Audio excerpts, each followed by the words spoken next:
안녕하십니까. 천국순례자입니다. 마지막 때의 끝자락에서 다양한 반응들이 있습니다. 평소와 다름없이 어제처럼 오늘 또 내일 또 똑같은 삶을 사는 사람들이 있지요. 그런 가운데 도처에서 발생하는 경고음에 긴장감을 가지고 다양한 생존을 위한 준비를 하는 사람들도 있습니다. 누가복음 16장에는 불의한 청지기의 비유가 있는데 거기서 이 세대의 아들들이 자기 시대에 있어서는 빛의 아들들보다 더 지혜로움이라는 말씀이 있죠. 이는 주인의 재물에 대한 낭비가 심하던 불의한 청지기가 해고 직전에 그의 최대한의 수완으로 재물의 사용을 지혜롭게 사용한 것에 대한 칭찬입니다. 이 말씀을 비추어 보면 이 마지막 시대에도 이 세상의 불신자들이 다가올 세상의 경고음에 더 민감하게 반응하며 다양한 대책을 세우는 모습을 보죠. 이런 것을 보면 영적 무감각으로 사는 신자들보다 그들이 더 지혜롭게 보여지기도 합니다. 그러나 세상 사람들의 이러한 행동은 마치 동네 뒷산에 올라서 마을을 보는 것과 같은 근시안적인 모습에 지나지 않죠.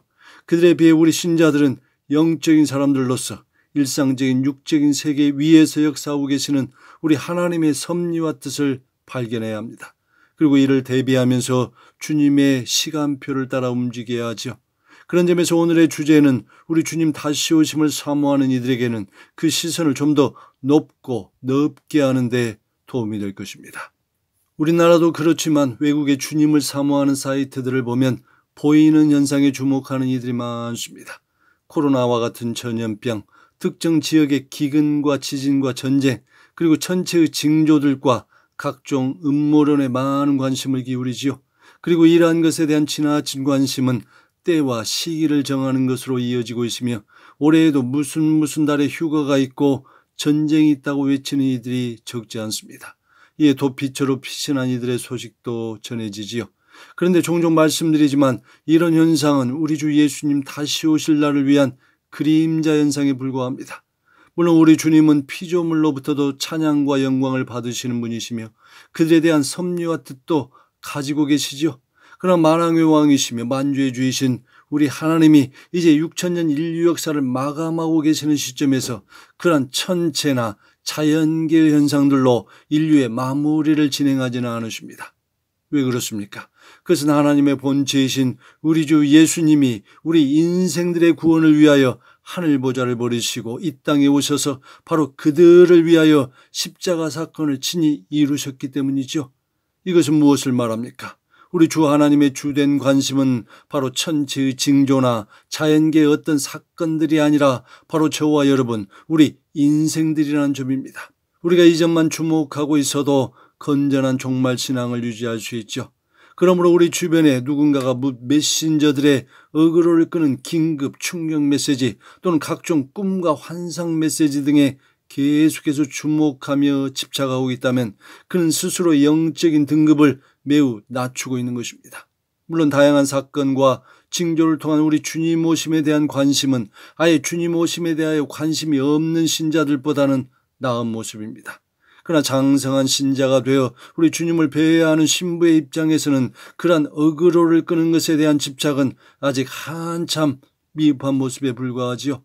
그리고 이러한 천체나 자연계에서 보여지는 현상들에 대한 지나친 관심과 몰입은 주어진 삶과 사역의 자리에서 하늘 상급을 위한 일보다는 불안과 초조감에 사로잡히게 합니다. 그리고 불필요한 일들에 대하여 시간과 정열을 계속해서 낭비하도록 인도하지요. 그렇다면 우리 하나님의 주된 관심이 우리 인간 세상이라고 할 때 그 중에서 마지막 종말의 시간표와 밀접한 관련이 있는 나라는 어디일까요? 우리 하나님은 모든 인간들에게 관심이 있고 모든 나라들에도 관심을 가지고 계십니다. 그러나 하나님과 인간들의 관계는 출애굽기 19장의 말씀처럼 언약 관계이죠. 그러므로 우리 하나님은 당신과의 언약을 잘 수행하고 있는 나라들의 관심이 많으십니다. 이 부분에 있어서 첫 번째 해당 국가는 당연히 최초의 언약을 받았던 이스라엘 백성들이죠. 그 다음으로 구약의 율법과 언약 시대를 마감하고 예수님을 통하여 교회 시대가 펼쳐지면서 예수님의 구속의 관점에서 언약을 맺고 있는 나라들입니다. 그 중에서도 우리 주님은 과거 수십 년간 마지막 땅끝 복음 전파를 위하여 헌신하였던 교회 시대 파수꾼과 같은 나라인 영국과 미국, 그리고 우리 대한민국을 주목하고 계십니다. 이들 나라들 중에서 영국은 이미 지는 해가 되었기에 제외하고 마지막 두 나라인 바로 미국과 대한민국이 최후 보류로 남아 있습니다. 오늘은 이 이야기를 해보려고 합니다. 간혹 이스라엘을 구약의 율법을 맡은 나라로만 인식하는 신자들이 많습니다. 그래서 예수님이 오시고 나서 그들의 사명은 이제 끝이 났고 교회 시대인 지금 구약의 율법이나 이스라엘에 대한 관심은 율법의 저주에 매인 것이라고 믿는 이들도 적지 않죠. 그러나 우리 하나님은 처음과 나중이요 시작과 끝이신 분이십니다. 우리 하나님은 언약 백성의 시작을 이스라엘로 하셨지요. 그리고 그들은 잠시 눈이 가려지고 귀가 어두워져 범죄의 길로 나아가 세상으로 흩어짐을 당하였습니다. 그러나 우리 주님께서는 이제 세상의 끝에 다시 그들을 위한 회복의 시나리오를 진행하고 계시죠. 이런 마지막 시나리오 측면에서 우리가 이스라엘을 주목해야 할 몇 가지 부분이 있습니다. 첫째로 알리야 운동입니다. 알리야는 열방에 흩어진 디아스포라 유대인들이 이스라엘로 돌아오는 것을 뜻하지요. 히브리어 원어로 알리야는 올라가다, 하나님께로 올라가다, 예루살렘으로 올라가다 라는 뜻을 가지고 있습니다. 이는 과거 구약시대의 바벨론 포로에서 본국으로 돌아오던 남유다 백성들의 모습을 떠올리지요. 그리고 현재에는 디아스포라 유대인들이 이스라엘 본국으로 이주하는 것을 뜻합니다. 19세기 말부터 시작하여 이스라엘 국가 건설을 목표로 하였던 시오니즘 운동을 통해서 2000년 동안 흩어져 있던 디아스포라 유대인들이 1948년 이스라엘 국가 주권과 국토가 회복되면서 이스라엘로 돌아와 정착하고 있죠. 건국 당시 이스라엘에 살고 있던 유대인들은 약 70만 명이었지만 현재는 알리야를 통해 약 800만 명으로 10배 이상으로 증가하였습니다. 놀랍게도 하나님께서 이스라엘 백성들을 흩으셨지만 다시 이스라엘 땅으로 돌아오게 하신다는 말씀이 성경에 넓게는 약 700여 구절, 구체적으로 명시한 말씀만 해도 약 161구절이 기록되어 있습니다. 이 마지막 때에 우리 하나님께서 그 약속을 이루시기 위하여 도처에 하나님의 사람들을 일으키고 계시죠. 그리고 현재 전 세계에서 이 사역에 동참하는 이들도 자신들에게 부여한 마지막 사명처럼 이 일을 감당하고 있습니다. 지난번 우크라이나와 러시아 전쟁을 통하여도 많은 유대인들이 이스라엘로 돌아온 것을 보면 다양한 사건들을 통한 하나님의 시간표는 신묘막측하지요. 우리가 이스라엘에 주목해야 할 두 번째 이유는 붉은 암소와 제3성전의 건축입니다. 이 부분에 대해서는 지난번 영상인 마지막 때 타임라인 붉은 암송아지를 참조하시면 되겠습니다. 이를 요약하자면 장차 적그리스도는 혼란한 세상에 평화를 가져오는 가짜 메시아로 등장하게 되는데요. 그의 주요 통치 장소가 바로 현재의 황금돔과 알아크사 사원 근처에 세워질 제3성전입니다. 그런데 이 제3성전이 세워지기 위해서는 붉은 암송아지의 제를 통하여 제사장과 성전에 출입하는 봉사자들, 그리고 성전을 짓는 데 사용될 모든 도구들을 정화해야 하죠. 놀랍게도 이 붉은 암소 5마리가 미국 농부에 의해 발견되었고 2022년 9월 이스라엘로 이송되어 제사로 드릴 나이가 차서 이제 곧 암송아지의 제가 준비된다는 것입니다.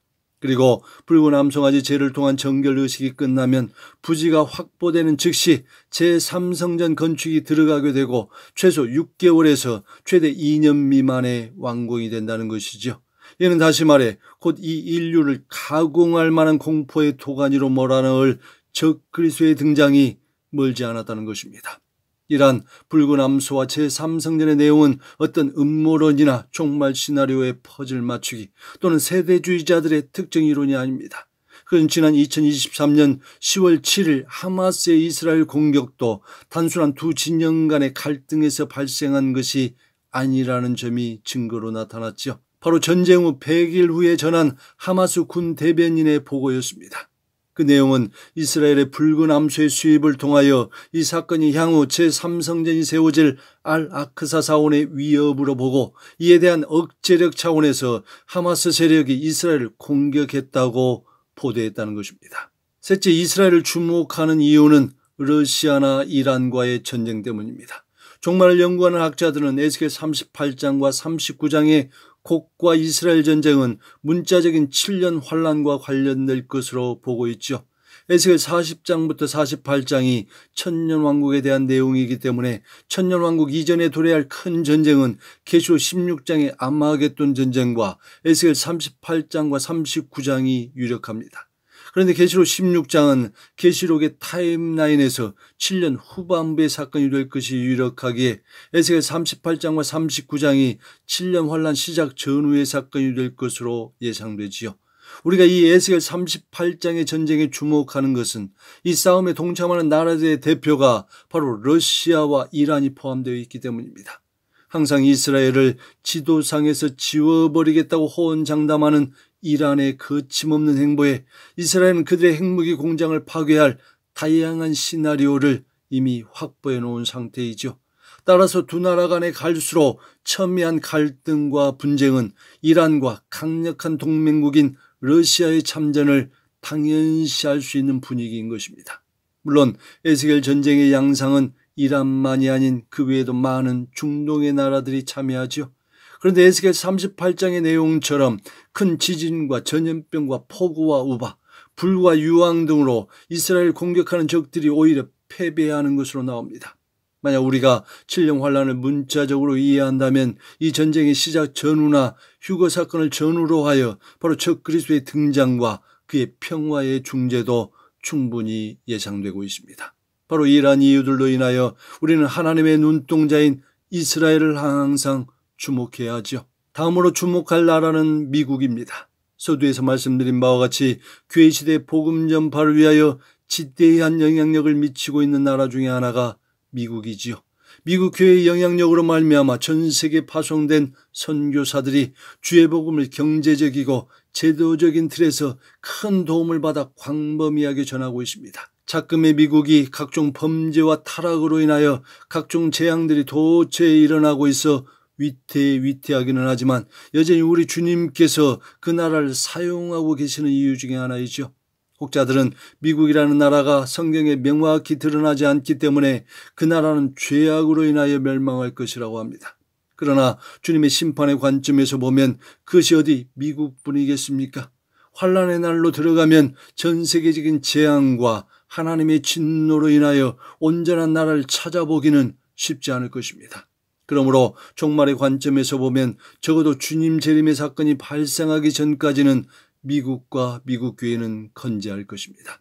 미국에 대하여 특별히 주목해야 하는 것은 트럼프의 재선이지요. 그의 지난 임기 기간 2017년 12월에 예루살렘 선언을 통하여 이스라엘의 수도가 텔아비브에서 예루살렘으로 옮겨졌습니다. 또한 2020년 9월에는 아브라함 협정을 통하여 다수의 중동 국가들과 이스라엘 간의 외교관계 정상화를 위한 교두보를 마련해 주었죠. 바로 이 트럼프가 또다시 집권하게 되었고 그의 이번의 임기 기간에 이스라엘의 제3성전의 건축도 충분히 가능한 시나리오입니다. 이처럼 트럼프는 하나님의 눈동자인 이스라엘에 대하여 적극적인 행보를 보이고 있기에 그의 여정이 주목되는 것입니다. 그러나 트럼프의 행보가 꼭 긍정적인 것은 아니죠. 트럼프는 미국을 위대하게 만들려는 정책을 고수하며 철저히 자국 위주의 정책을 펼치고 있습니다. 그러므로 그의 시대의 많은 국가들의 외교, 정치, 경제, 특히 군사 부분에 있어서 많은 정책들이 취해질 것인데 이에 이를 대하는 국가들은 때때로 희비가 교차할 것입니다. 중요한 것은 트럼프의 그 과격하고 도전적인 행보가 하나님의 주권 아래에 있다는 것이죠. 그의 이름처럼 다시 나팔을 불고 있는 트럼프의 시대, 그리고 그가 이끌고 있는 미국의 행보에 우리가 관심을 기울여야 하는 이유입니다. 마지막으로 이 종말의 때에 주목할 나라는 우리 대한민국입니다. 전 세계 복음 전파를 위한 하나님의 도구의 측면에서 볼 때에는 영국, 미국과 함께 가장 많은 쓰임을 받고 있는 나라가 우리 대한민국이죠. 그런데 이런 때 자금의 우리나라가 정치적으로 대단히 위태한 상황을 맞이한 것도 결코 우연이 아닙니다. 여러분이 자세히 보신 것처럼 재판관들에게서조차 정의와 공의가 사라져버렸고 온갖 불의와 불법이 가득하지요. 그리고 탄핵 심판 과정에서 자세하게 드러난 우리나라 국민성 안에 자리 잡고 있는 각종 거짓과 기만, 위선과 미워, 불신과 갈등과 대립은 이미 모든 세대에 팽배한 상황입니다.